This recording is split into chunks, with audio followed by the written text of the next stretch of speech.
Veja no ICL Notícias, segunda edição. O capitão que vê o barco indo em direção ao iceberg e não avisa, não é leal, é cúmplice. A nova estratégia de comunicação. Governo Lula aposta em confronto com Centrão e vai aposentar slogan União e Reconstrução. A Guerra dos Três Poderes. A ação do PSOL contra a derrubada do IOF cai nas mãos de Alexandre de Moraes. Mas governo Lula tem pé atrás com o custo político da judicialização. Tio Sam, não mexa com Xandão. Governo Lula avalia convocar embaixadora de volta se Estados Unidos aplicarem sanções contra ministro do STF. O ICL Notícias, segunda edição, está no ar.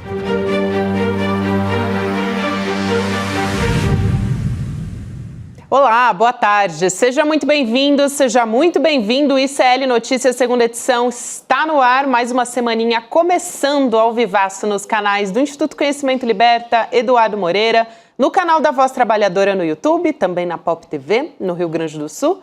E boa tarde para você que nos ouve pela web rádio São João, diretamente de Quixadá, no Ceará. E boa tarde para o meu cearense preferido. Opa, estamos aqui começando mais um segundão. Boa tarde, querida. Boa tarde, comunidade de Porto Alegre. Até chegar lá no em Quixadá, estamos ligadaços. Ligadaços, é isso aí, Chico. E a gente já tem aqui apostas junto com a gente o nosso convidado de hoje, que é o jornalista Felipe Pena, para a gente falar dessa virada depois que o Centrão puxou o tapete do governo com a história do IOF. A gente já tem uma mudança de postura do governo. Vou trazer um pouquinho de contexto aqui, mas antes vou dar boa tarde para o nosso convidado também. Felipe, seja muito bem-vindo. Obrigado, Gabi. Boa tarde para você. Boa tarde para o Chico, meu velho companheiro de guerra, de lutas. Muito bom te rever, companheiro. Boa tarde, querido. Que bom tê-lo aqui. Boa tarde. Bom, vamos falar dessa nova postura do governo em relação ao Centrão, né? Depois que o Centrão resolveu, é claro, né, romper primeiro com o governo, a gente tem uma estratégia que parece que está sendo traçada agora, né? A primeira estratégia, a gente já falava na semana passada, pode ser acionar o STF para derrubar a decisão do Congresso por inconstitucionalidade, né? Então, o PSOL já entrou com essa ação, né? Caiu nas mãos do ministro Alexandre de Moraes, veja só. E o PSOL está argumentando que o Congresso extrapolou a competência constitucional e violou o princípio da separação dos poderes. E aí, gente, eu já quero entrar nas duas opções. Essa é a primeira, né, que a gente fala aqui sobre o Moraes como relator dessa história. Tem uma outra que é a apuração da CNN, da Tainá Falcão, dizendo que a AGU alertou o governo sobre os riscos políticos envolvendo o que seria acionar o STF, né? Que foi um alerta do próprio ministro-chefe da AGU, Jorge Messias, ao presidente Lula. E ele está alegando ali que o melhor caminho para o governo é deixar que essa briga seja travada pelo PSOL e não pelo governo, porque o PSOL já acionou o Supremo. Então, para a gente começar a nossa conversa, Felipe, eu queria saber a tua análise em relação a isso. Porque, assim, dizer que o governo está travando uma briga, na verdade, o Centrão foi quem resolveu traçar uma linha e dizer, olha, a gente está rompido a partir daqui, né? Não tem mais conversa. Gabi, camarão que dorme a onda leva. O maior risco aí é não fazer nada. O governo tem que bater de frente, sim. Eu quero lembrar, o Chico vai concordar comigo, talvez, que a gente não está travando uma guerra dialética, a gente não está num debate dialético de ideias apenas, como a gente faz aqui, como vocês fazem aqui no ICL, como às vezes eu faço na CNN, na Fora, em outros canais. O debate público foi todo contaminado por uma guerra semiótica, e nessa guerra semiótica, a cognição pública foi sequestrada em boa parte pela direita, com neologismos, com simplismos, com dicotomias que acabam levando boa parte do público por um lado sem raciocínio, porque o que está em jogo é o controle do imaginário. Por isso que Imediatamente o presidente da Câmara, Hugo Mota, foi às redes sociais para botar um slogan dicotômico. Qual era o slogan? Quem está de um lado está contra todos, é mais ou menos isso. Porque ele sabe que não se trata de uma guerra com argumentos, mas sim de uma guerra irracional. Uma guerra onde o que está em jogo é esse controle imaginário. E aí, se você me permite, isso não é novo. Só o advento das redes sociais é que é novo e potencializou essa briga. A máxima de Goebbels, de que uma mentira contada 1000 vezes vira verdade, em tempos de redes sociais virou uma mentira contada uma única vez vira verdade. Isso tudo por conta da velocidade e da linguagem das redes sociais. É dessa velocidade, dessa linguagem que a comunicação do governo precisa se ocupar para não ficar refém desse sequestro cognitivo feito pela extrema-direita, com duas técnicas, eu já encaminho para a conclusão, que vem num livro que tem 80 anos, eu recomendo a todos que leiam, chama-se A Linguagem do Terceiro Reich, de Viktor Klemperer. Viktor Klemperer era um filólogo judeu, foi preso por Hitler, foi para o campo de concentração, mas de lá ele conseguiu escrever esse livro em pequenos bilhetes que ele contrabandeava para fora do gueto, através de sua esposa, que era ariana, né, raça pura, alemã, mas foi para o gueto com ele, em solidariedade, e aí em 1946 ele publicou esse livro. E ele mostrava como que os nazistas tinham uma estratégia baseada em 2 pilares, a criação de neologismos e a ressignificação. Veja se isso não está acontecendo hoje. A gente tem a palavra esquerdopata, que é um neologismo. Existe direitopata? Ressignificação. Direitos humanos virou direito de bandido. Feminismo virou sinônimo para a direita, claro, de cabelo debaixo do braço. Então tudo isso vai ressignificando, colocando pautas identitárias contra o governo, porque eles distorcem o conteúdo. Então já foi economia estúpido. Hoje eu diria, Chico, que o jargão é a linguagem estúpido. E essa linguagem das redes sociais, ela foi muito bem apropriada com o método Steve Bannon de fazer política, ou melhor, de fazer campanha, porque aquilo não é política, e isso vai no imaginário, é quase uma questão junguiana. A gente que debate aqui com raciocínio, a gente convence uma parte do público que realmente se importa com esses argumentos, uma parte mais esclarecida. Mas o gado, e uma boa parte dessa massa que teve a cognição sequestrada, ela vai por essas dicotomias rasas, vai por esses slogans criados por Steve Bannon, que disse lá atrás que quanto mais grotesca for a mensagem, quanto mais inacreditável for, melhor, porque é nisso que o público vai acreditar. Pegando muito um outro livro, que é O Grotesco, de Wolfgang Kaiser, que ele trata desse tema também. Portanto, para concluir, Gabi, eu diria que o governo tem que se preocupar com a cognição pública. E aí tem que transformar isso em linguagem e em tempo de rede social. É isso que está faltando. Nesse sentido, para responder a pergunta simples que você fez, tem que fazer o confronto sim, porque é o campo semântico do confronto que o público vai entender que o governo está no IOF taxando a cobertura para não cobrar do andar de baixo. É isso que tem que ser claro. Isso fica claro, mas é uma coisa simplista, é uma linguagem simplista, concorda comigo? Exato. A questão é muito mais complexa, mas é preciso traduzir isso para a linguagem de rede. Aquela peça do governo com as balanças, ela foi muito boa, foi muito feliz. Só que para fazer isso precisa de um pensamento baseado nesses 2 sujeitos. Eu recomendo muito ao meu caro amigo Sidônio que leia o Viktor Klemperer e leia o Wolfgang Kaiser, embora ele já saiba muito o que fazer, porque é um grande publicitário e certamente vai ser um grande ministro. Aliás, desculpa me alongar pela explicação. Imagina, aliás, já está fazendo esse enfrentamento, né, Chico? A gente falava um pouco antes de começar aqui o programa, né, a gente discutindo aqui um pouco sobre o roteiro, de que o presidente Lula está instruindo já os aliados dele, os próprios ministros também, a fazer um enfrentamento e deixar muito claro qual é o papel desse centrão fisiológico. Até, Chico, o ministro Fernando Haddad, ministro da Fazenda, também comentou uma fala do Bolsonaro, do Jair Bolsonaro, que está acusando o governo Lula de aumentar os impostos. Então, o que ele fez? Ele citou o projeto de isenção do imposto de renda para quem ganha até R$5.000, que é uma proposta importante para o governo. E aí o Haddad explicou que a gestão dele não quer aumentar imposto, na verdade, né? Ele quer distribuir de maneira mais justa. Então, quero passar a palavra para você, mas antes vamos assistir essa fala do ministro Haddad? Vamos lá. Bora. Se o seu projeto for aprovado este ano, serão mais 10 milhões de brasileiros que vão deixar de pagar imposto e outros 5 que ganham entre 5 mil e 7 mil por mês que vão pagar menos do que pagam hoje. Qual é a moral desse senhor para falar de aumento de imposto? porque nós estamos fechando brecha para o andar de cima passar a pagar, isso nós vamos continuar fazendo. Nós vamos continuar fazendo.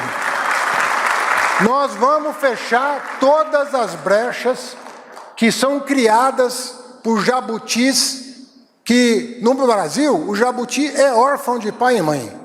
Ninguém assume a paternidade de um jabuti. Ele aparece numa lei, em geral, para favorecer um grande empresário. Em geral, é para favorecer um grande empresário. Para tirar esse jabuti do ordenamento jurídico, é um parto.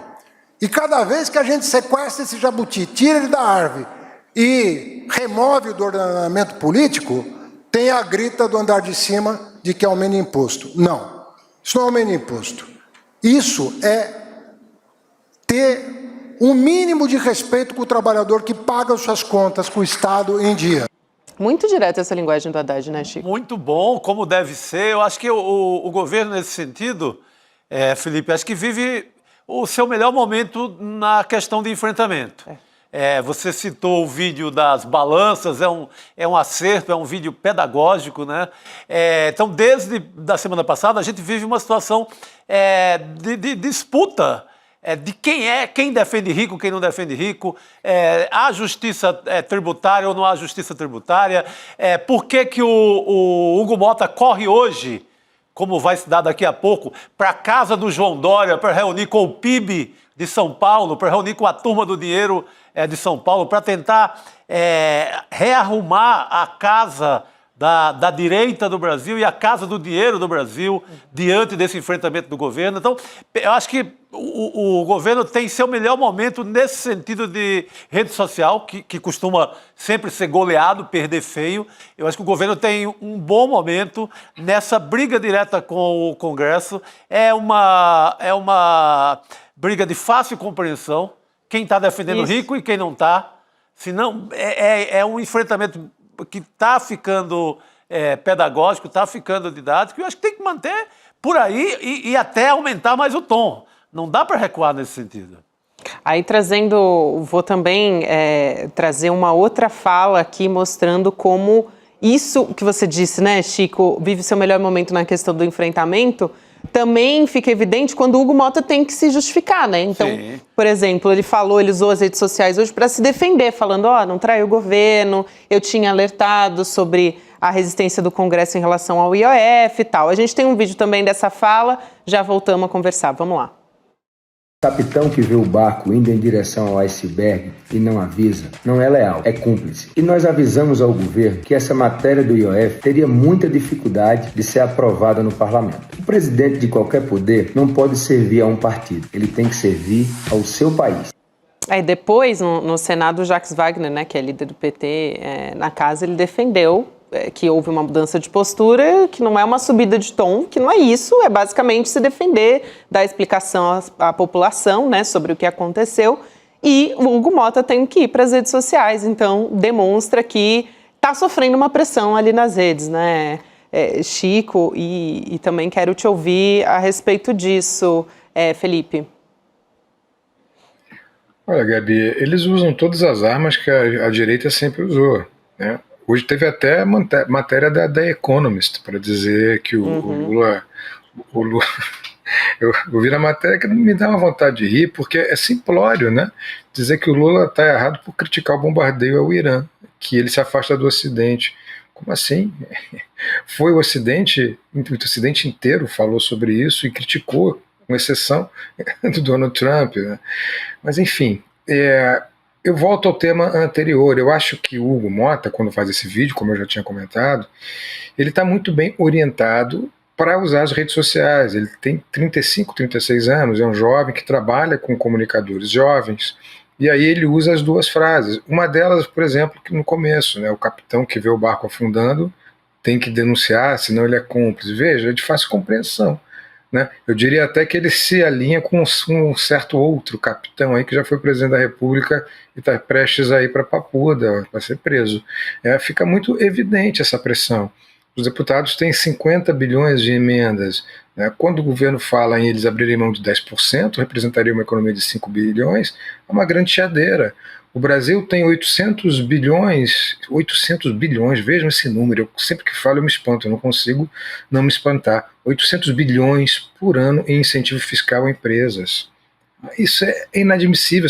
O Haddad já falou sobre isso. Será que o Brasil pode suportar 800 bilhões, né, de incentivo fiscal? Se abrissem mão de 1%, seriam 8 bilhões. Né, mais 5 bilhões do Congresso seria uma economia de 13 bilhões, mas não. Querem cortar onde? No Bolsa Família, no Minha Casa Minha Vida, querem cortar nos mais pobres. É disso que o Hugo Motta está falando. Portanto, é importante o governo ter um slogan, ter aquele vídeo das balanças dizendo: nós queremos taxar o andar de cima para que o andar de baixo tenha menos impostos e mais serviços sociais, para que a máquina do Estado funcione de verdade para quem precisa. Essa é a comunicação direta que o governo precisa estabelecer.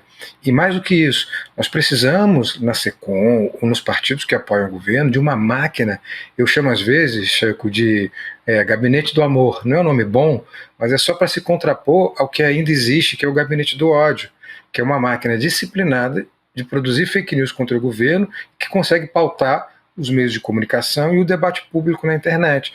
É preciso que o Sidônio monte um gabinete do amor, entre aspas, para conseguir, na velocidade real das redes sociais e com a linguagem das redes sociais, produzir um enfrentamento dessas fake news.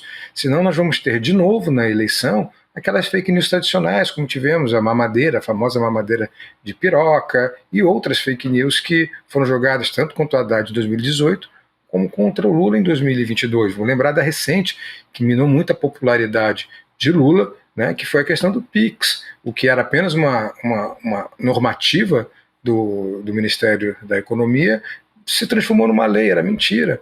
Mas para o público que tem a cognição sequestrada, como eu mencionei, passa como verdade. E por quê? Porque o governo não tem um gabinete do amor para, na velocidade das redes sociais, responder com a verdade. Na velocidade e na linguagem. Vou sempre usar essas duas palavras. Não tem. O Sidônio precisa montar isso com urgência, se é que já não está montando, porque senão de nada adiantará o governo ter as entregas que tem, porque tem, gente. Não são só os programas antigos, como Minha Casa Minha Vida e o Bolsa Família que eu citei.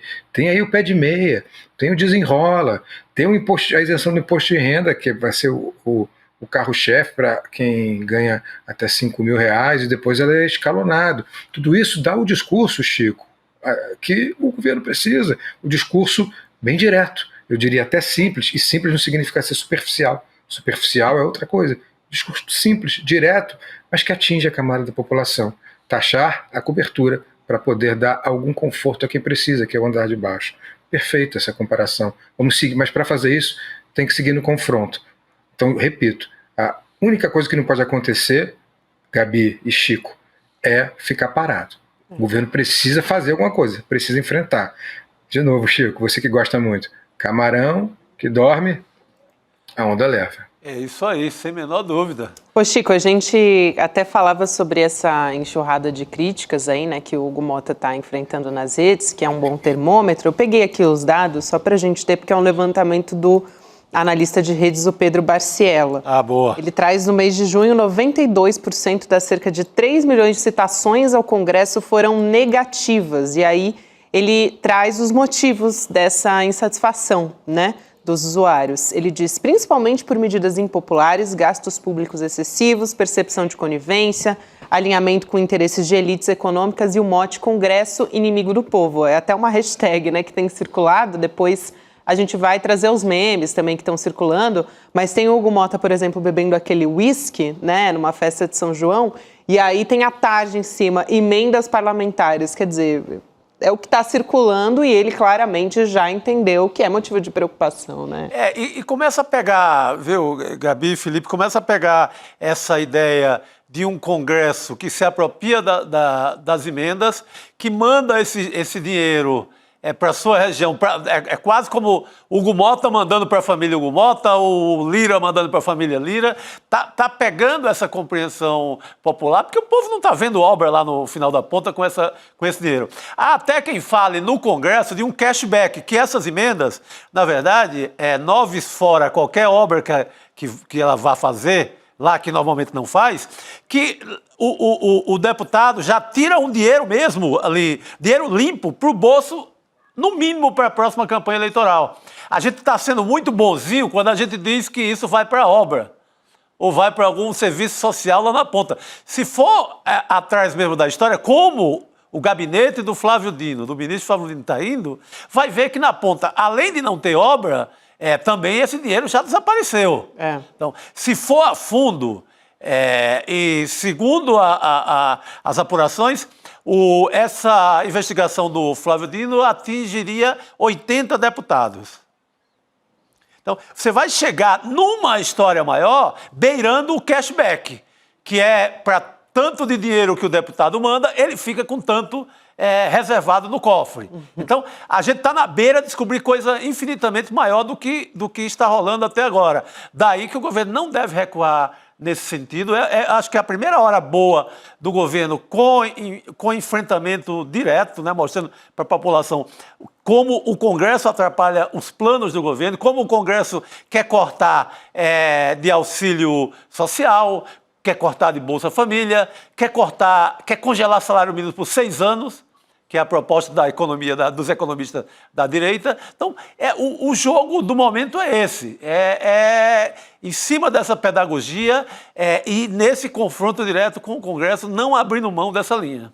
O Chico e Felipe também, eu queria conectar com esse ato pró-Bolsonaro recente, né? Porque a gente tem falado sobre como o Centrão, ele está se alinhando à extrema-direita porque ele quer o Tarcísio, mas tem a preocupação de não poder desprezar o Bolsonaro porque, de alguma forma, ainda tem voto. Mas a gente tem uma arte aqui de como é que foram essas manifestações, de como elas estão diminuindo cada vez mais, né? Foi muito abaixo das expectativas do que a gente viu nesse final de semana. Então, vamos colocar aqui na tela, só para a gente ter uma ideia. Boa. A gente tem aqui o tamanho da Avenida Paulista, né, de quase 3 quilômetros de extensão. Aí a gente faz algumas comparações, né, de por que flopou em número de participantes. No dia 24 de fevereiro de 2024, a gente tinha 185 mil pessoas, então mostra ali isso que está em amarelo, para quem está nos assistindo, tem uma parcela, uma fatia maior da Avenida Paulista que está ali tomada por essas 185 mil pessoas.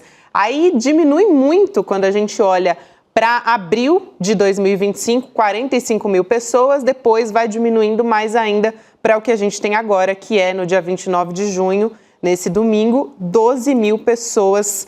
Portanto, assim, a gente teve uma diminuição bastante considerável, né? E o ato pró-Bolsonaro repetiu esses discursos de anistia, enfim, falou sobre estratégia política para 2026, apesar de estar inelegível, né?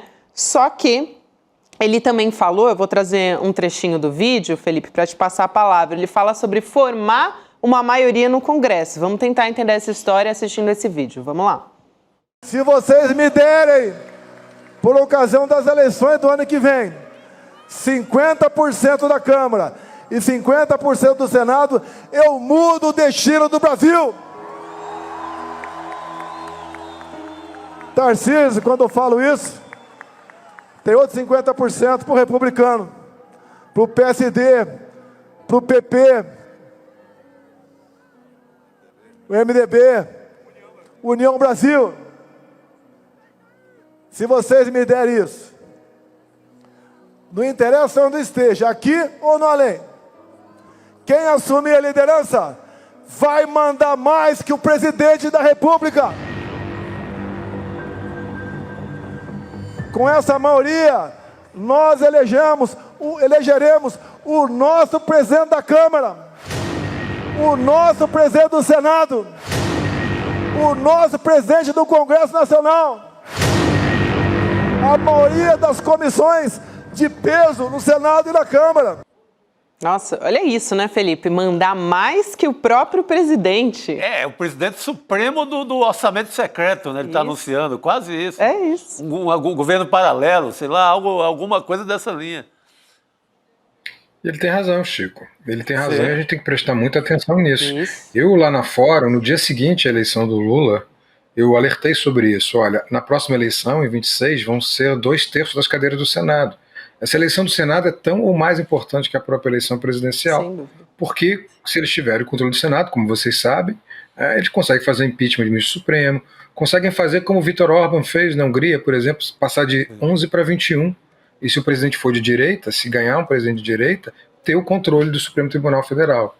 Se tiverem a maioria na Câmara, que é o que o Bolsonaro quer também, esses 50%, ele pode promover um impeachment de qualquer presidente, se forem deputados leais a ele. Vamos supor que ele coloque o filho, já que ele está inelegível, para ser vice de alguém, do Tarcísio, embora eu não acredite que o Tarcísio vai ser candidato. Ele pode comandar um grande impeachment para fazer um dos filhos presidente. Eu não acho que isso vai acontecer, viu? Eu acho que ele vai ser candidato, mesmo inelegível, e vai colocar um dos filhos como vice e um dos filhos vai assumir, muito provavelmente Eduardo Bolsonaro. Mas fica muito clara essa estratégia, jogar a eleição para a Câmara e para o Senado porque ele está inelegível. Repare, o Tarcísio estava lá, mas o Tarcísio, ele é devedor de Bolsonaro, ele não pode ser candidato sem o aval de Bolsonaro, sem a bênção de Bolsonaro. Bolsonaro tem 30% dos votos, e aí esses votos o Tarcísio não pode perder. E ele, para ser candidato, tem que se desincompatibilizar do governo de São Paulo em abril do ano que vem. Acho pouco provável, Chico. Acho pouco provável, Gabi, que ele faça isso. Mas qual é a mensagem ali? O Bolsonaro mudou o discurso.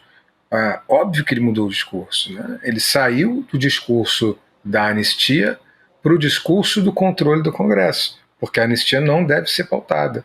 Primeiro porque acho que nessa o Hugo Mota e o Alcolumbre não se metem, embora eles estejam ali tramando um projeto meio alternativo, mas que não vai beneficiar o Bolsonaro.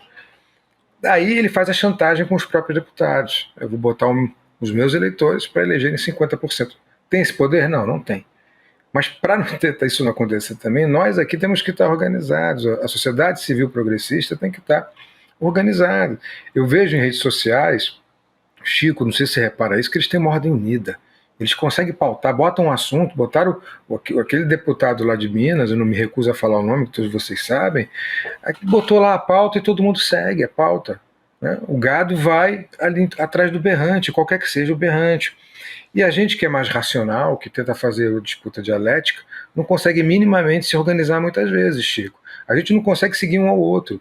Né? Eu deveria, com todo respeito, estar vendo a tua arroba aqui do teu Instagram agora para seguir o Chico Sá o tempo inteiro, para seguir a Gabi.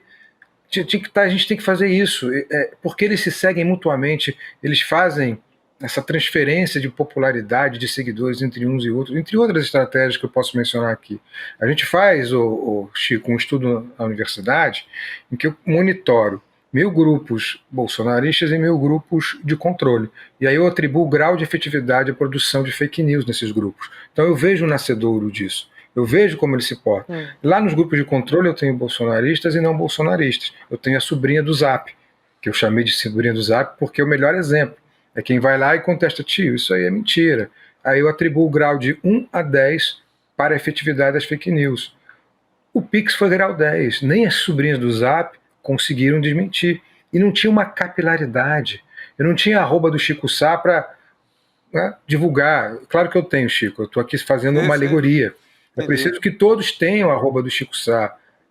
Que tem que aparecer na tela o tempo inteiro para que mais pessoas sigam a partir do ICL. Isso é só uma das estratégias, fora a linguagem, a velocidade que eu mencionei, para que a gente tenha um conteúdo orgânico a ser despejado pelas redes sociais.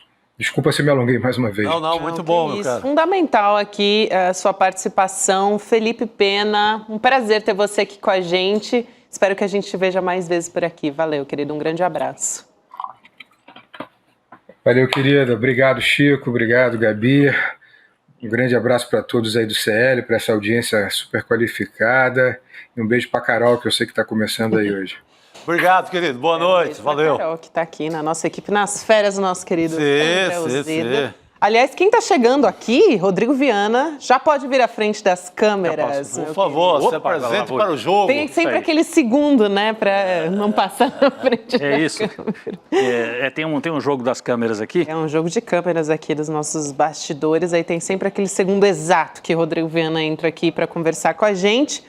Rodrigo, a gente estava falando aqui sobre... Aliás, semana passada falamos muito sobre isso, né? Sobre como o governo ia reagir ao Centrão. Acho que a gente deu novos passos em relação a isso, passos importantes. Tem uma reportagem do UOL que a nossa equipe traz aqui para comparação, comparando as medidas que são defendidas pelo mercado financeiro, né, que, portanto, são as medidas que são defendidas pelo Centrão, e as do próprio governo. Então, vamos ver aqui o que defende o Centrão. A gente preparou uma arte para fazer aqui a diferenciação, né, o que defendem o Centrão e o mercado primeiro. Então, a gente tem aqui medidas contra o povo, né? A gente tem salário mínimo sem aumento real, né? O fim do reajuste do salário mínimo, de benefícios sociais também, desvincular reajuste de benefícios sociais do salário mínimo, limitar investimento em saúde e educação, nova reforma da Previdência. Você bate muito nessa tecla, sim, Rodrigo. Já está preparado. Mas vem aí mesmo. Aumentar a idade para aposentadoria e reforma administrativa, reduzir salários de novos funcionários públicos. Antes de entrar no governo, acho importante a gente colocar essa imagem na tela aqui para a gente discutir, né, Rodrigo? Sim, Gabi, porque quando a gente fala que tem esse jogo agora, que é um jogo novo, Chico, você percebe o bolsonarismo encolhendo, vocês mostraram agora há pouco o gráfico aí, a cada manifestação um número menor de gente na rua, e isso reflete também que a turma da grana já não está colocando dinheiro nas manifestações bolsonaristas, mas está colocando dinheiro no projeto Tarcísio ou no projeto Centrão. Quando a gente olha esse programa, as medidas propostas por esse pessoal, com esse programa aí eles não ganham a eleição. Não. Porque esse programa é o que eu chamo, Chico, Gabi, todas e todos que nos acompanham, de programa do Temer 2. Seria um segundo governo do Michel Temer. É a ponte para o futuro que o Michel Temer, quando estava no meio do golpe contra a Dilma, Moreira Franco, a turma do MDB, apresentou a ponte para o futuro, que era uma pinguela para o passado. Esse programa é o retorno ao governo do Temer. Privatização, se a gente puder colocar na tela de novo, é um trabalho bem feito até da equipe do UOL, se puder colocar isso, olha aí, o mercado e o Centrão, o que eles defendem? Salário mínimo sem aumento real. Eles queriam que o Lula já adotasse isso. O Lula chegou num meio termo, falou, não, eu vou dar aumento real, mas se bater num teto de 2,5% não pode subir mais do que 2,5% acima da inflação. Mas eles querem sem aumento nenhum. Eles querem, gente, desvincular o reajuste do salário mínimo do reajuste da Previdência. Com isso, quem ganha o piso da Previdência vai ganhar menos de um salário mínimo, Chico. Só que se eles forem para a eleição de 26 com esse programa aí, eles estão derrotados. Não, mas esse programa aí é o dos jantares. É o dos jantares. Como dizia Maria da Conceição Tavares. Isso, exatamente. Esse programa, por exemplo, é o cardápio hoje na casa do João Dória. Exato. Onde estará lá o Hugo Mota. Esse é o cardápio secreto da turma. 50 empresários, se alguém tem dúvida de que lado que está o presidente da Câmara. Exatamente. Esse cardápio aí é para valer. É para bloquear. Você pega o Armínio Fraga, ele fala do congelamento do salário mínimo toda semana. Sim. Todo ideólogo, todo guru da direita fala o cardápio é isso aí. Só que eles não vão revelar isso publicamente, mas o jantar vai ser isso aí. Senão, a farinata, lembra quando o Dória propôs que a população de São Paulo comesse uma ração para cachorro chamada farinata? É disso aí, de congelar o salário mínimo para farinata. Para a fila do osso. Para a fila do osso e por aí vai. E por aí. Agora, o Chico tem toda a razão. Porque o Temer pôde se dar o luxo de ter aquele programa porque ele não precisava do voto popular. Exatamente. Aliás, um publicitário, na época, o Nizam Guanais, escreveu um artigo no jornal dizendo: presidente Temer, aproveite para fazer tudo de impopular que o Brasil precisa, porque o senhor não precisa do voto do povo. Então, o Temer chegou por um golpe parlamentar, né, e jurídico, e midiático, e aí pôde colocar esse programa em prática. Eles querem trazer esse programa de volta escondido, mas para bloquear o apoio da mídia tradicional, da Faria Lima e dos empresários, esse programa está na mesa. E do Centrão, esse programa está na mesa. Eles vão ter que inventar um outro programa para apresentar ao povo. Eles só ganharam a eleição no Brasil até hoje, Gabi, quando usaram o Bolsonaro, que não falou nada disso. O Bolsonaro não falou dessas coisas na campanha dele. Não. A campanha dele, eu sou fora do sistema, eu sou contra o sistema, eu levei uma facada e ganhei a eleição assim. Exatamente. Mas eu quero ver um corajoso que tope com esse programa aí e coloque isso em praça pública. Eles não vão, eles vão disfarçar. Né? Eles vão dizer que o PT gastou demais, etc. Mas esse programa é o programa com o qual o PSDB nem era tão radical assim, hein? O PSDB não ia tão para a direita assim. Mas com um programa parecido com esse, perdeu 4 eleições para o PT. Com o Serra, com o Alckmin, com o Aécio. Então, se forem com esse programa, eles perdem. Mas é o que está na mesa. Por isso que é grave essa articulação, porque eles pretendem implantar isso daí, Gabi. Mas você queria trazer a diferença, né? O que o Haddad propõe, isso não é é isso? importante também, a gente entender, para além, né, de quais são as medidas dos empresários, do Centrão, da Faria Lima, as medidas defendidas pelo governo. A gente tem, olha só, para você que não está vendo a imagem na sua tela, vou ler para vocês também. Redução dos supersalários. Aí tem um aqui, ó, que eu acho importante colocar uma lupa nele, que é redução dos repasses à educação básica. Vamos deter rapidinho nesse aqui, para que não fique parecendo que é o que não é, né? Porque a gente tem o governo hoje, né, quando a gente está falando do Fundeb, né, que é o fundo que valoriza os profissionais da educação básica, o governo ele tem uma participação que é complementar nesse fundo, hoje é de 21%. Então, esse fundo ele é abastecido com imposto estadual e municipal. Esse ano a gente está falando aí da casa dos 56 bilhões de reais que é o complemento do governo federal. Então, a ideia é que essa fatia federal ela não aumente a de contribuição, né? Porque foi aprovado lá no passado, se não me engano, em 2020, que o governo ele aumentaria sua participação financeira, né? Gradualmente, aos poucos, então, essa proporção. E aí impedir novos aumentos, né? Para que não chegue a um valor de 6 bilhões de reais em 2026. Então, é basicamente manter como já está, né? Não aumentar ou reduzir um pouco. Aí a gente vai para corte nos incentivos fiscais para empresas e também mudança na aposentadoria de militares. Esses dois últimos aí, Chico, mexe com a direitona. Porque, ó, quando o governo fala cortar incentivo fiscal para as empresas, nós estamos falando do quê? Aquela isenção da folha de pagamento para 17 setores, incluindo o setor de mídia e comunicação, gente. O setor de mídia e comunicação não paga imposto sobre folha de pagamento. O ano passado o Haddad tentou trazer de volta esse imposto, fizeram uma choradeira, não querem pagar, né? Eles querem que o pobre pague, que corte despesa de saúde, educação e investimento. Então, por isso que a mídia também está nesse projeto Tarcísio, porque ela não quer pagar imposto. Mudança na aposentadoria de militares, fizeram a reforma da Previdência, o setor que menos teve que contribuir na reforma do governo Bolsonaro foram os militares. Eles continuam se aposentando com 50 anos, conta até o tempo de colégio militar para os oficiais se aposentarem. Para ser treinado para tentar golpe de Estado, né? Com 49 anos tem militar se aposentando, indo para a reserva, e com um salário integral, entendeu? E com aquelas benesses que vêm do passado de filha de militar que não casa. Casa, né? Mas não casa no papel e continua ganhando. O pai morreu às vezes há 30, 40 anos e continua até hoje recebendo a pensão na íntegra, mulheres de 60, 70 anos. Então, é uma mamata. Os militares vivem na mamata, os super ricos vivem na mamata e as empresas vivem na mamata desses setores que não pagam imposto e querem e dão apoio para o Hugo Mota e hoje vão estar se refestelando com o Dória, o homem que já foi bolsonarista e agora está ajudando a articular esse movimento para tentar derrotar o Lula, Chico. É nesse ponto que nós estamos. Não, o movimento é esse. Ainda tem nesses itens aí, eu colocaria os supersalários, que o Haddad está tentando também, pelo menos colocar para o debate e está sendo combatido... Está no primeiro item. Pesadamente. Tá no primeiro item. Desculpa. Então tem mais os supersalários. Cara, essa isenção diz que chega a 800 bilhões. Na boca do próprio Lula ele tem falado muito isso. Metade disso aí já salvaria o país agora. Claro, claro. Sabe? 400 bilhões, você pegava a metade, já resolveria toda essa bronca. Mesmo que não quisesse voltar para o que eles pagavam no passado. Se voltasse para metade do que eles pagavam, a gente já resolvia esse problema de... Mas não abre mão, né? Essa turma não abre mão. Mas vai ser... Se a gente está repetindo essa questão do jantar hoje na casa do Dória, Gabi, é porque é muito emblemático. De como a direita se reagrupa, como se junta a turma do dinheiro. O Dória é uma liderança por conta, ele tem uma empresa chamada LIDE, que é feita para congregar, para juntar quem tem muito dinheiro. Então, a casa dele vai servir hoje de palco para a turma do Hugo Mota.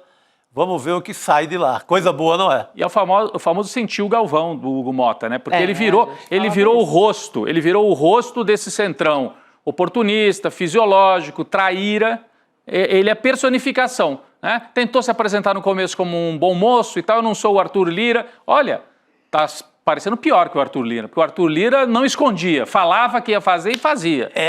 E não chegou a descumprir acordo com o governo dessa forma. Não. De forma covarde, sonsa, né? Sonsa, Na moita, né? Ele assumia o perfil de coronel, né? O Mota não, tem essa fala, né? Assim, aparenta ser o bom moço, então, dialoga. Ele sentiu que ele virou o alvo e está tentando, já que eu virei o alvo, né, Hugo Mota, então eu vou pedir ajuda para quem tem grana, que são os empresários de São Paulo.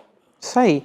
A gente vai voltar a falar sobre isso, só quero lembrar que a gente vai ter, depois aqui do ICL Notícias segunda edição, o Chico Pinheiro Entrevista, e hoje vai ser com a Bruna Lombardi, né, que é artista, escreve, apresenta lá também.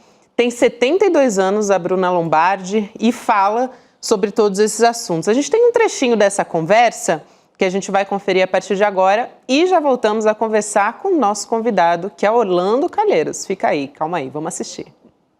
Não posso dizer que tenha fechado portas, não, de jeito nenhum.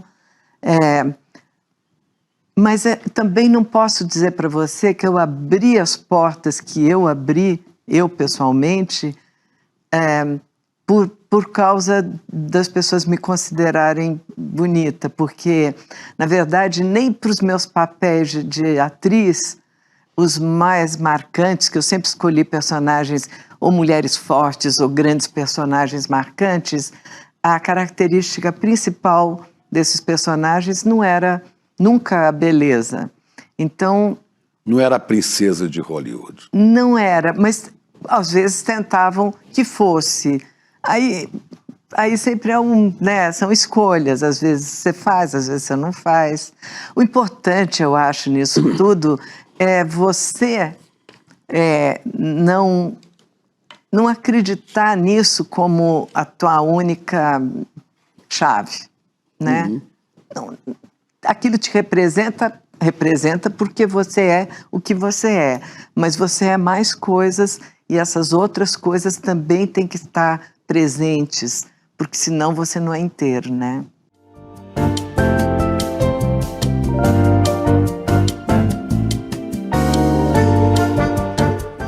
7h da noite, daqui a pouquinho você pode entrar no grupo do Zap também do Chico Pinheiro Entrevista, que é o icl.com.br/Chico. Aí você fica sabendo de tudo, das novidades do Chico Pinheiro Entrevista antes de todo mundo.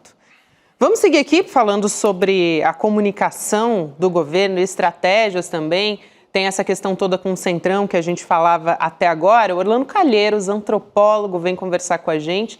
Ele estava recentemente aqui no Em Detalhes batendo papo comigo, volta agora para a gente continuar falando agora da mudança do slogan, né, desse terceiro mandato do governo Lula, que atualmente é União e Reconstrução, e a apuração que é da Mônica Bergamo mostra que esse slogan aí que tinha sido lançado, né, num contexto de frente ampla, tal 2023, agora precisa se adequar aos novos tempos. Então, depois a gente teve agora esse caso do IOF, a gente teve o apoio de partidos, né, mais de 60% dos partidos que fazem parte dos ministérios, ou seja, do próprio governo.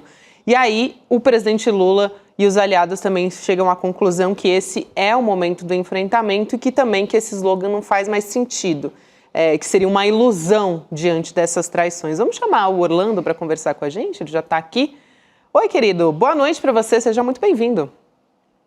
Boa noite para quem é de boa noite, bom dia para quem é de bom dia. Já começar pedindo certas desculpas porque eu tô no Rio de Janeiro e parece que o Fluminense se classificou, né? Porque tá todo mundo verdade. gritando ao redor. Então... 2-0, o Fluminense faturou, passou para as quartas de finais, derrotando a Inter de Milão no Mundial de Clubes. Os tricolores estão uma festa só. Merecida. Vai ter a participação com efeitos sonoros. Se tiver efeito sonoro, é isso. Tá tudo certo, tá em casa, Orlando. Bom, vamos começar falando dessa mudança de slogan, né? Enfim, não tem como, né? É isso, uma ilusão, teve tanta traição, já teve puxada de tapete, agora é um outro cenário, né? Eu acho que já é um outro cenário desde que começou. Na verdade, assim, eu vou te dizer uma coisa. Eu acho que desde 2014, mais ou menos, já ficou meio que demonstrado que esse presidencialismo de coalizão já não tinha mais espaço. O golpe que a Dilma sofreu, por exemplo, é um sintoma cristalino disso, assim. Teve ministro da Dilma que pediu licença para votar contra ela, votar a favor do impeachment no dia seguinte, né? Então, assim, esse modelo de governabilidade, criar de governismo, ele já está fazendo água pelo menos desde 2014. Então, parece que o governo demorou para acordar com relação a isso. Só que é aquilo, uma coisa vai ser essa mudança de postura, mudança de slogan, mas como é que vai ser essa postura, que essa que eu acho que é o passo, né, fundamental, né? Qual vai ser a faceta pública de enfrentamento, mas qual é o passo por debaixo do pano, né? Tem se falado, por exemplo, que a União Brasil quer os Correios, né? Como é que vai ser reconstruído a governabilidade nesse sentido, né? Porque o governo vai para o enfrentamento institucional e comunicacional, ou só comunicacional, enquanto o institucional vai continuar fazendo aquele jogo de meio de campo? Então, acho que esse que é digamos, a questão fundamental nesse momento, né? Acho que o Lula, né, Orlando, pela tradição, pela característica dele mesmo, desde os 2 mandatos anteriores e nesse aqui também, né, não é só uma questão de slogan, o Lula aposta nisso. E de vez em quando faz um enfrentamento, e eu conversava com uma pessoa que conhece bem esses bastidores do governo e dizia que a aposta é de uma saída híbrida. Faz um discurso de enfrentamento até para animar a sua base, já mirando 2026, toma algumas medidas de enfrentamento, mas tenta manter diálogo com uma parte, pelo menos, do Centrão. Não precisa ser com todo ele, porque a União Brasil, por exemplo, talvez não queira, mas um pedaço do MDB, um pedaço do PSD, alguns apoios aqui, outros acolá, porque o Lula aposta nisso também. Agora, se a gente fosse fazer aqui uma outra aposta, Chico, qual poderia ser o slogan? Se a gente sair de união e reconstrução, qual poderia ser o slogan aqui? A gente podia pedir para o nosso chat aqui, que slogan que você acha que podia ser o slogan de um governo Lula para essa fase de confrontação? Não sei se o Orlando, assim, pegar o meio de surpresa, tive essa ideia aqui também. Aqui no chat também. Se o Orlando quer fazer uma aposta. União e Justiça, não? Me guarde, Xangô me ajude. Xangô me ajude. Isso pode ser bom. Nada com União, acho que daria certo. Não, tira esse União daí. Esse União aí. Porque lembra a União Brasil, inclusive, que é o partido, né? Então... Desunião, né, atualmente, só se for desunião. Eu acho que é o seguinte, assim, nesse cenário de uma aposta híbrida, que de fato sempre foi meio que o Lula fez, tanto no primeiro quanto no segundo governo, né? Só que aí que entra... assim, essa que é a minha restrição ao processo. A gente não está em 2002, a gente não está em 2010, a gente está em 2025. Se tem uma coisa que veio, e não vou nem ver gradativamente, porque as coisas, o fim do presidencialismo de coalizão não foi um processo muito gradual, né? Ele adoeceu e morreu, né? Parece um hamster, né? Tipo assim, hamster que é aquele bicho que fica doente e morre, né? Então foi exatamente o que aconteceu com o presidencialismo. E assim... E até o momento não se apresentou nenhuma alternativa a isso, mesmo à direita. Se você parar para lembrar, assim, o próprio Bolsonaro, né, assim, gente, vamos lá, chegou uma época que o Bolsonaro ele tinha um papel de rei da Inglaterra, né? Quem mandava era o chefe da Casa Civil, né? Quem mandava era o presidente do Congresso, era o presidente do Senado. Ele só estava ali para fazer jogo. Então, assim, qual é o novo modelo? Qual é a nova estratégia política capaz de reverter isso? A esquerda apostou que o Lula, com o carisma dele, fosse capaz de fazer isso em algum momento, né? Porque tinha todo esse tom quase messiânico do Lula, que o Lula é o grande chefe do cálculo político, o grande chefe das negociações, e se apostou que o carisma dele fosse capaz de reverter todo esse processo, só que não foi. Não foi. E assim, e esse também é outro ponto, né? Porque assim, tudo é centralizado no Lula. Tudo começa e termina com o Lula. Não é à toa que recai sobre ele o ônus de estratégias do governo, ou estratégias da classe política contra as quais ele não tem nada a ver. Porque é aquilo, quando você só mostra o Lula enquanto uma figura central, que tudo vai começar e tudo vai terminar com ele, obviamente tudo que der de errado vai recair sobre ele, como é o que está acontecendo. Né? Por exemplo, você tem uma questão que é preço dos alimentos. Sabe, boa parte da alta dos alimentos não tem uma relação direta com a política nacional. Então, assim, mas ainda assim, o Lula que paga a conta. Quando você tinha, por exemplo, no bolsonarismo, você teve várias altas seguidas, o bolsonarismo conseguia escapar disso, era porque a comunicação do Bolsonaro, né, da direita, era fragmentada. Então, assim, a grande questão é que, assim, eu sou obrigado a manifestar eu não sou muito otimista com essa estratégia híbrida, e talvez eu não seja muito otimista com os rumos para 2026, né? Uhum. O que mostra que você talvez seja realista, mas, Chico, que aposta que você faria, Chico, de slogan, e se é que você faz alguma? A gente também... Cara, de slogan não, mas eu acho que tem uma coisa fundamental, assim, o que sobrou no plano, assim, Lula 2026, foi essa isenção do imposto até R$5.000. Acho que sobrou quase como uma bandeira solitária e importantíssima para respirar para 2026. Que é uma medida de justiça, né? Pensando em justiça, assim. E eu acho que debelaria, tiraria toda aquela imagem sobre o Haddad, sobre o Lula, de um governo tributador, de um governo que veio com mais impostos. Sim. Eu acho que isso tiraria aquela mancha que veio desde o imposto da brusinha e etc. Depois do PIX, da Operação PIX. Acho que limparia isso e daria um fôlego para 2026. Como fazer isso? Só tem um caminho. Negociar com um tal de Centrão. E é o Arthur Lira que é o relator desse caso. Né? Que vai, não vai. Agora ele já tirou de campo. Acho que não vai apresentar vai agora. Vai voltar depois. Eu acho que a oposição vai vender caríssimo. Caríssimo. Acho que aí, Orlando, não sei se vai Correios, mas um bocado de carta vai, viu?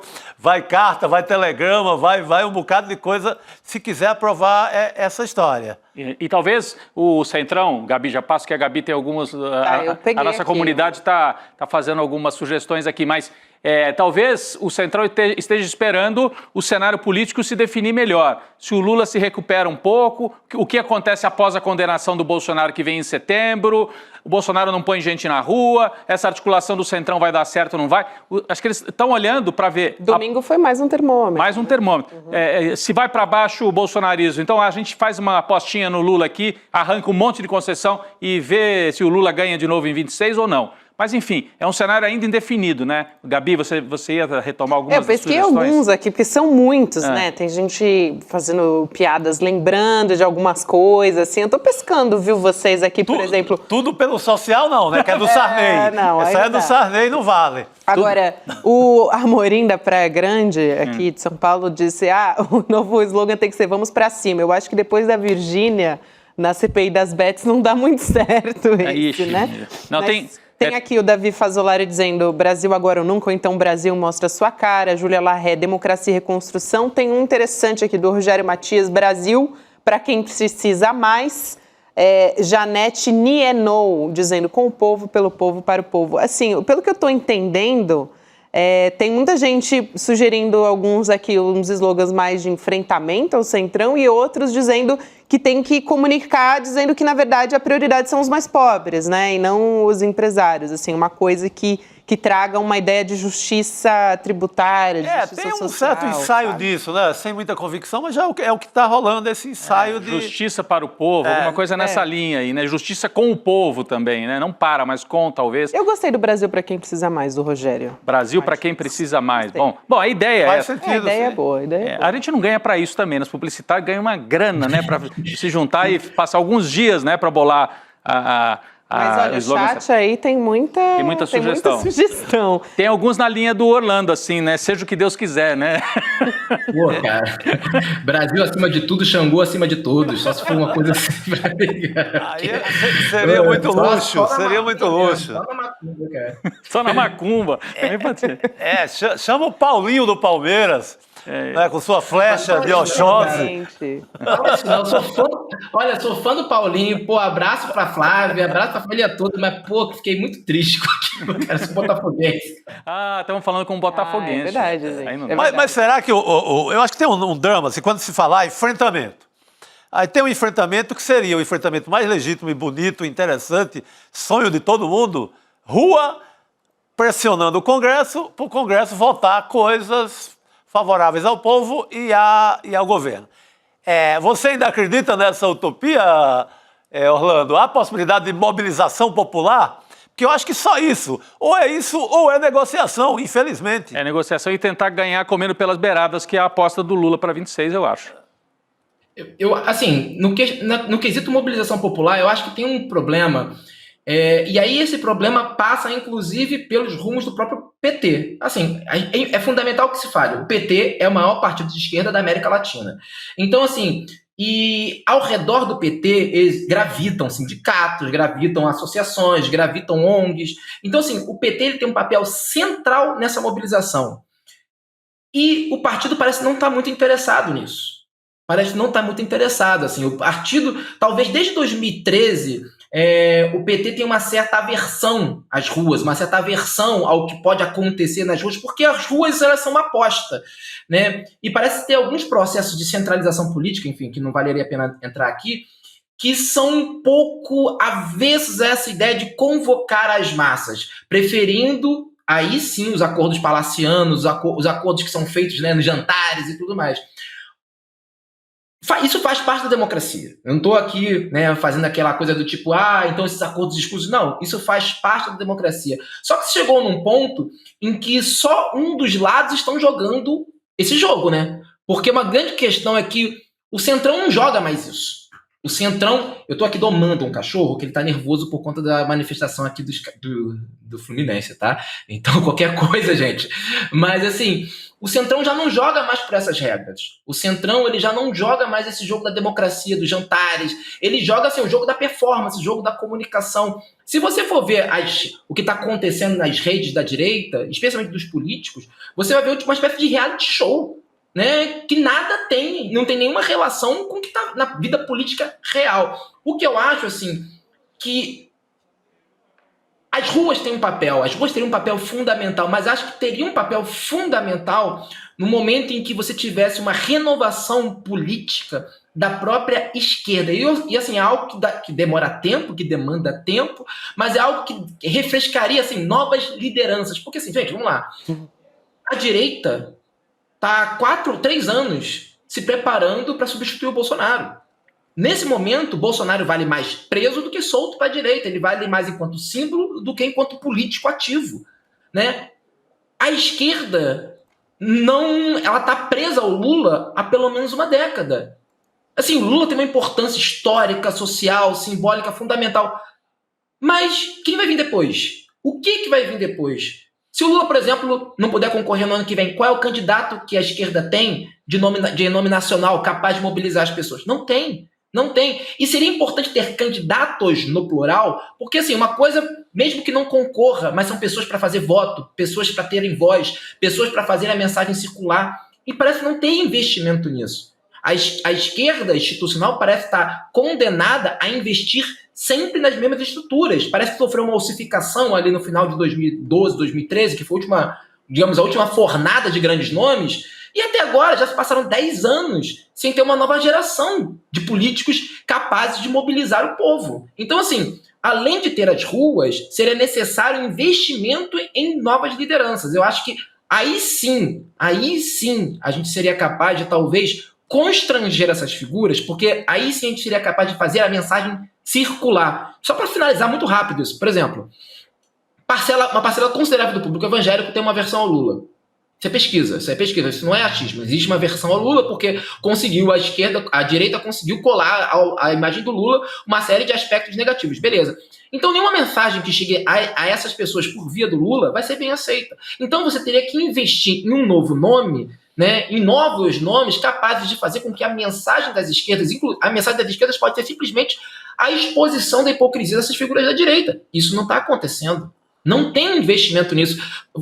Quer ver um exemplo clássico disso? Benedita. A Benedita foi uma grande interlocutora das esquerdas com o público evangélico, né? Lembra, era Benedita e Garotinho aqui no Rio de Janeiro. E essa tentativa de diálogo sumiu, porque assim, desde então você terceiriza isso. Você, por exemplo, vai lá, faz um acordo com o Edir Macedo, você faz um acordo com o Malafaia, e ele se torna o seu porta-voz nesses ambientes. Você não tem mais um porta-voz próprio nesses outros espaços. Então, esse investimento, a esquerda precisa urgentemente investir nisso, já pensando em 2026. Porque, assim, do contrário, está se desenhando uma tragédia, né? A Benedita deve ser candidata a senadora, talvez, né, pelo Rio de Janeiro. Eu ouvi falar, mas enfim. Acho que a Gabi queria trazer aqui outros dados, né, Gabi? A gente vai, na verdade, se despedir do Orlando, porque na sequência a gente também vai trazer um pouco de cenário internacional, mas a gente vai discutir um pouquinho ainda. Orlando, a gente vai te liberar aí com o pessoal. Olha lá o doguinho, gente. Segura o cão. O cachorro eu amei, melhor despedida possível. Cachorro botafoguense, botafoguense tá se sentindo mal. E sofrendo com esses efeitos sonoros aí dos fluminenses.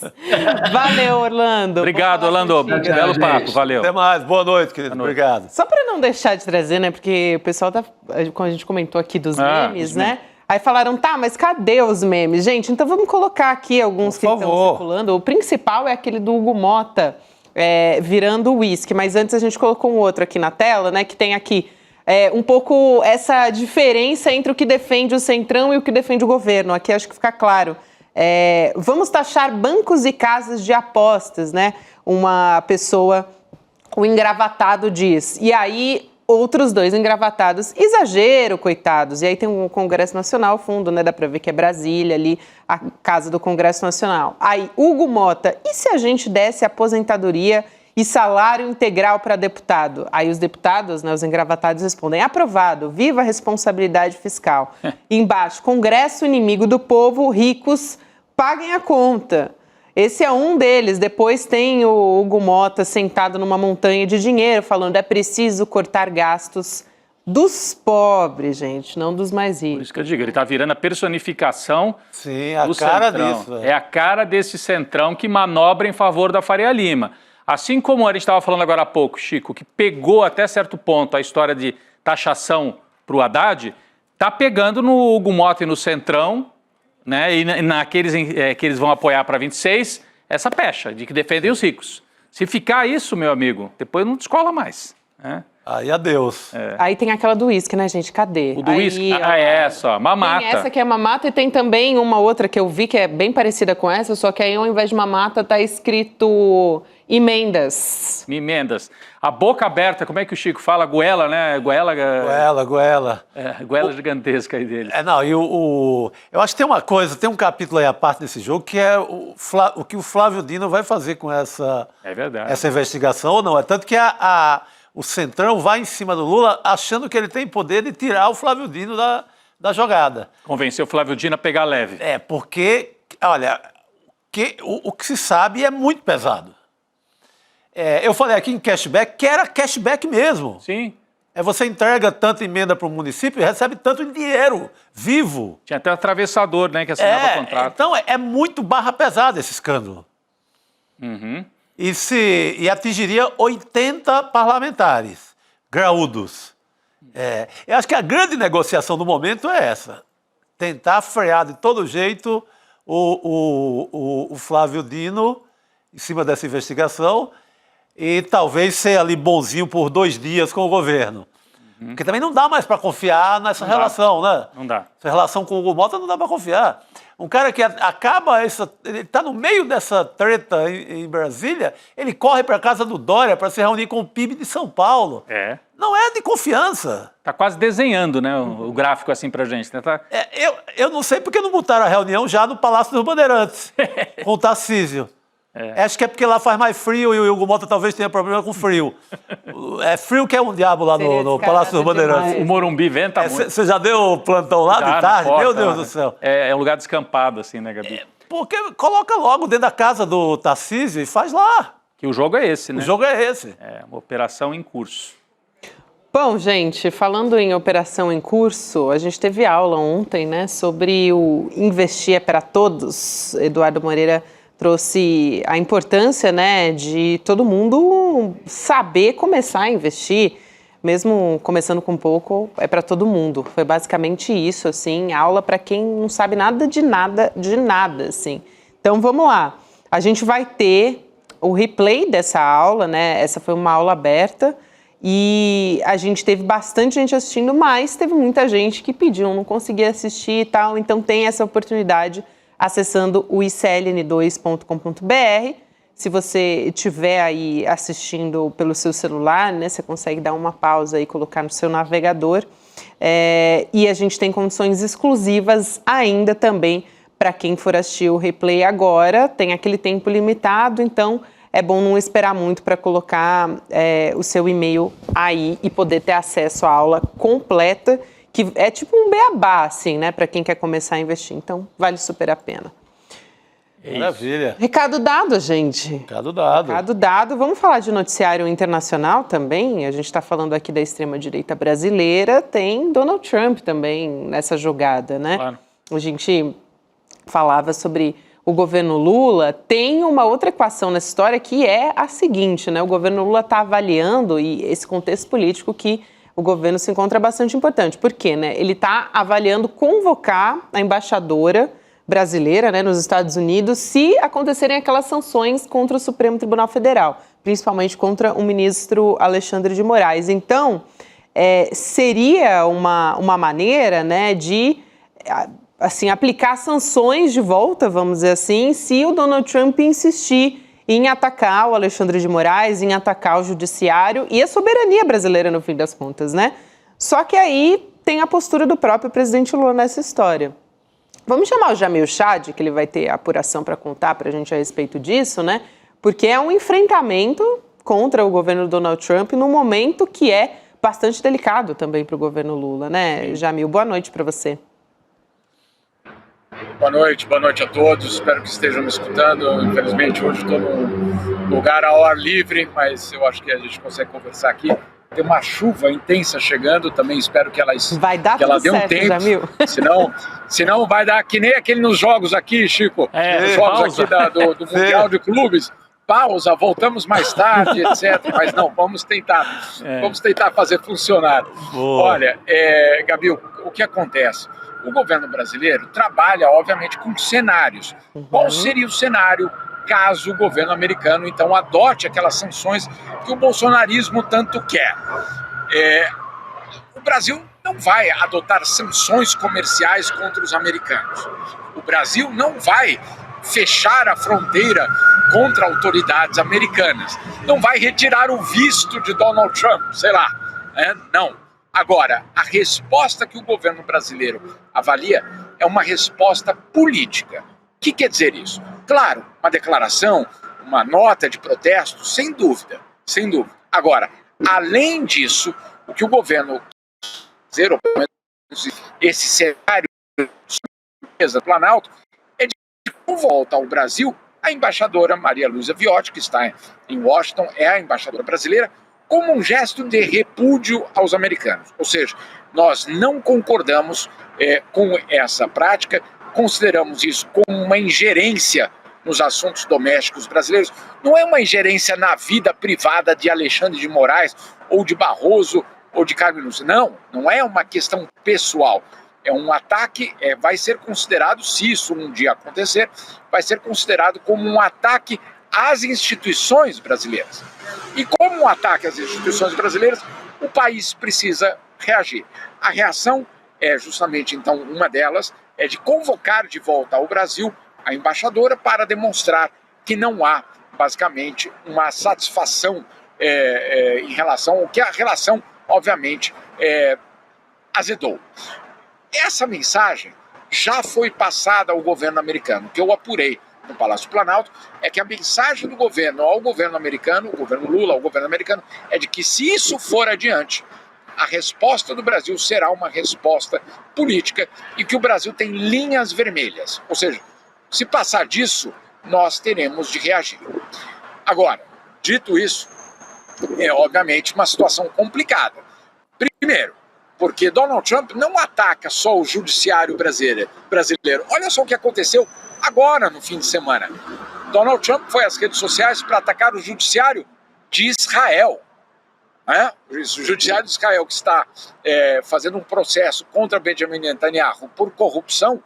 Donald Trump foi às redes sociais para atacar a justiça de Israel, dizendo que a justiça de Israel precisava abandonar o caso contra o grande herói, essa foi a palavra que ele usou, grande herói Benjamin Netanyahu. Ou seja, vamos fazer o cálculo aqui, se ele ataca o judiciário até de um país aliado, por que ele não faria isso? Um país que, obviamente, pode ser uma pedra no sapato dele. Então, o governo brasileiro trabalha sim com essa possibilidade que isso eventualmente ocorra. Vai ocorrer? Não dá para dizer. A gente sabe que Donald Trump trabalha com aquela lógica da imprevisibilidade. Vamos só lembrar o que aconteceu semana passada. Ele disse, em 2 semanas eu vou avaliar se eu ataco ou não o Irã. 24 horas depois, as bombas estavam caindo sobre o Irã. Então, obviamente, a imprevisibilidade faz parte da estratégia dele. Vamos ver de que forma essa imprevisibilidade também vai agir no Brasil.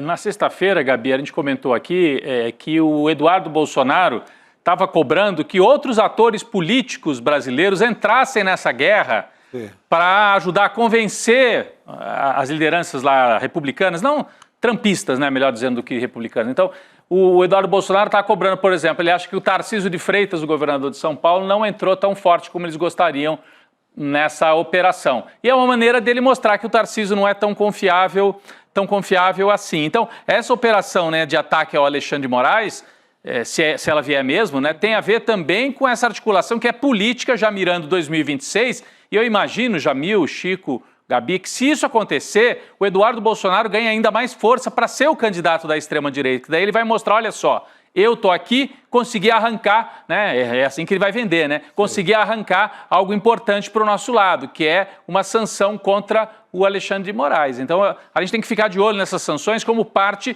do jogo político da direita para 2026. Parte dessa corrida interna dentro da direita. Ontem, a massa bolsonarista, não a que estava lá, que era pouca gente, mas de rede social, também cobrando muito ao Tarcísio, porque ele vai a um palanque na Paulista, ele paga o mico de estar ao lado do Bolsonaro, mas não toca na palavra Supremo nem STF. Não falou. Isso pegou muito pesado para ele também. Mais um ponto para o Eduardo Bolsonaro. Exatamente. Nesse sentido dessa guerra interna aí. É importante a gente ficar de olho nisso também. Não sei se o Jamil tem alguma Rodrigo, apuração. nessa guerra... Perfeito. Nessa guerra interna, obviamente, o pai da criança, né? Quem vai ser o pai das sanções eventuais que Donald Trump vai colocar sobre o Brasil, ela é fundamental no cálculo doméstico. Olha, vamos ser claros aqui, eu recebo todos os dias, inclusive, enquanto a gente conversava, eu recebi a nova lista do dia de pessoas que foram sancionadas pelo governo americano com vistos e confisco de bens. Então eu fui correndo agora aqui, dar uma olhada para ver se Alexandre de Moraes não estava na lista de hoje. Não está. Mas o que eu quero dizer com isso é que todos os dias o governo americano adota sanções contra alguém no mundo. Todos os dias. Essa lista é impressionante porque ela é diária. E ela é contra sírios, contra russos, às vezes desfazendo sanções também contra os russos, contra árabes, contra chineses, contra latino-americanos, contra mexicanos. Enfim, é um instrumento de pressão que o governo americano tem. Agora, o governo americano também sabe que uma sanção contra o STF não irá parar o STF. Ou seja, não é porque Alexandre de Moraes agora não pode mais viajar para os Estados Unidos que ele vai dizer, não, de fato, gente, eu vou abandonar aqui o caso, né, contra essas pessoas indiciadas por golpe de Estado no Brasil, porque eu preciso ir para os Estados Unidos. Obviamente ele não vai fazer isso, né? Então os americanos sabem que, claro, pode ser muito grave, etc., mas a vida continua. Ou seja, essas sanções são importantes, elas eventualmente representam... Vamos lembrar um aspecto, nem na ditadura militar houve qualquer tipo de sanção a qualquer político brasileiro de nenhum lugar do mundo, né? Então, nem no momento em que pessoas morriam e eram torturadas, ninguém, nem o Jimmy Carter, que era direitos humanos, etc., não aplicou nenhum tipo de sanção contra o Brasil naquele momento. Então, obviamente, o governo americano sabe que se esse for o caminho que eles forem adotar, vai ser algo inédito nas relações entre os dois países. E que, como o Brasil já avisou, terá repercussões. Repercussão como? Bom, como é que você quer ser um parceiro, vamos assim, confiável num projeto de desenvolvimento se o teu governo acabou de atacar as minhas instituições? Obviamente terá uma consequência. E aí, obviamente, essas empresas envolvidas em tudo isso estão dizendo, Casa Branca, tem certeza que esse é o melhor caminho? Porque, sinceramente, se a gente continuar perdendo espaço no Brasil, para recuperar depois da invasão chinesa, boa sorte. Já era. Então, óbvio, já era, né, Rodrigo? Em muitos aspectos já era. O que nós estamos talvez vendo é um último grito de espernear aqui, né, pela liderança do século XXI. Talvez seja isso, não estou dizendo que é certamente, talvez seja essa última, e eu não estou falando só do Brasil, estou falando de uma forma geral, o que nós sentimos aqui, vendo o governo americano atuar, é uma tentativa de falar, calma aí, o século XXI ainda é nosso, hein? Será? Estão se agarrando tudo ainda. Isso, tá em jogo. O pessoal no Rio fala já é, na verdade. É. Tem uma derivação do já era, que é o já é. Né? Aliás, tem uma outra discussão importante dessa história, né, que a gente está falando sobre como o governo Donald Trump pode se comportar em relação ao Brasil. Eles estão de olho naquela discussão que a gente teve aqui a respeito das Big Techs também, né? Porque na semana passada a gente teve um 8-3, né, no Supremo Tribunal Federal para aumentar a responsabilidade das plataformas sobre os conteúdos que os usuários postam, né?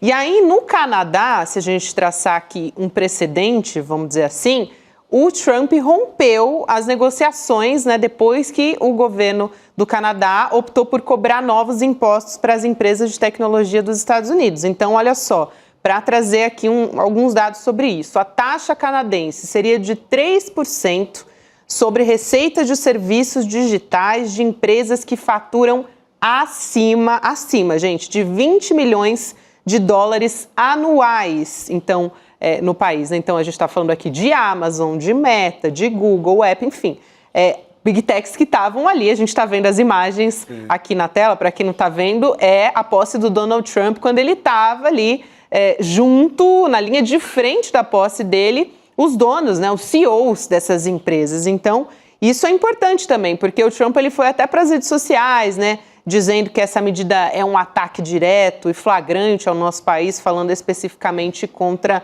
o Canadá, né, então a gente vai romper relações e tal. Então, agora a gente teve essa pressão em relação ao Canadá. Dá para dizer, né, Jamil, que o governo Donald Trump também está bem de olho no que está acontecendo aqui no nosso país, né? Isso porque a gente não tem nem legislação no Congresso Nacional a respeito disso. Rapidinho, Gabi, só para complementar o que você... Claro. O contexto político, que no Canadá, fazer essa pressão toda contra o Canadá ajudou a eleger, não digo a esquerda, mas ajudou a eleger o partido menos de direita, que seria o Partido Liberal. Estava com a eleição perdida e ganhou porque o conservador assumiu a bandeira do trumpismo e o povo falou, não, eu vou votar num candidato que é contra os interesses do Canadá, e elegeram os liberais. Então, para trazer assim, o diálogo com o que o Jamil falava antes, atacar demais o Brasil, o Supremo, né? Mesmo que seja numa estratégia de defesa das Big Techs, aí, que é o que você trouxe agora, de repente ajuda mais a turma que é contra a direita aqui no Brasil. Ajudaria o Lula, de repente, não sei. Mas a pergunta que você fez tinha mais a ver com as Big Techs, mas tem esse contexto político também no caso do Canadá, né? Sem dúvida, Rodrigo. Só para complementar, Gabi, porque isso já teve um acontecimento hoje durante o dia, o Canadá abriu mão da taxa contra as Big Techs americanas depois da ruptura que Donald Trump fez. Então, olha só o poder disso. Por conta dessa pressão, né? Sim. Deu certo. Por conta dessa pressão. Ou seja, o Canadá voltou atrás e disse, não, desculpa, não vamos mais cobrar impostos sobre as Big Techs. Por favor, retome a negociação com a gente, porque a gente precisa no mercado americano. Claro, é uma situação muito diferente da situação brasileira. O Canadá é, sim, independente economicamente dos Estados Unidos. Então, ele não pode ficar sem o mercado americano. Claro que o Brasil também não pode ficar sem o mercado americano, mas para o Canadá tem um impacto muito maior ficar fechado, ser cortado do mercado americano. E o primeiro-ministro canadense cedeu, basicamente, já isso desde o começo da manhã, cedeu e aceitou que não vai mais cobrar taxas das Big Techs. O que isso mostra, como vocês colocaram, é o poder hoje das Big Techs dentro do governo americano. Ou seja, uma negociação hoje com o governo estrangeiro passa pelos interesses das Big Techs. Sabe aquela ideia de que há um interesse nacional? Primeiro que o interesse nacional não existe, né? É do interesse daqueles que estão no poder e aqueles que financiaram aquela chegada ao poder. Vamos então entender o que aconteceu em 2024 e 2025 aqui nos Estados Unidos. Quem financiou essa chegada ao poder não é só financiamento em termos de dinheiro, mas a plataforma que permitiu esse movimento a voltar ao poder é o setor das Big Techs. Eles hoje cobram o preço de ter elegido Donald Trump. O que o Musk disse há poucas semanas não é mentira. Sem a minha presença, vocês não teriam vencido essa eleição. Ele disse isso. Eu ganhei essa eleição. Então agora é hora. Sabe, é que o pessoal novo não vai entender essa analogia que eu vou fazer, mas nem a Gabi, só o Chico e o Rodrigo. Mas sabe, Mas sabe o canhoto do cheque? Sabe o canhoto do cheque? Eu conheço o canhoto do cheque. A Gabi já viu um cheque. O cheque. Então, no canhoto estava escrito ali, né? Do lado do cheque que foi dado ali para a campanha do Donald Trump, estava lá, $300 milhões. E estava escrito no canhoto, Trump. Né? Tava escrito. Na descrição do Pix, se a gente for adaptar para os tempos atuais. Né? Obrigado, Na descrição obrigado, do Pix. Gabi, obrigado. Tá lá no Pix. Obrigado, Gabi, obrigado. A listinha então, de quando Pix enviados, né? Isso. Então, quando as Big Techs vão ali no canhoto e falam, caramba, paguei 300 milhões para esse cara, paguei mais tantos para esse, mais para esse, tá na hora de ir lá cobrar, porque tá aqui no canhoto que eu paguei a eleição deles.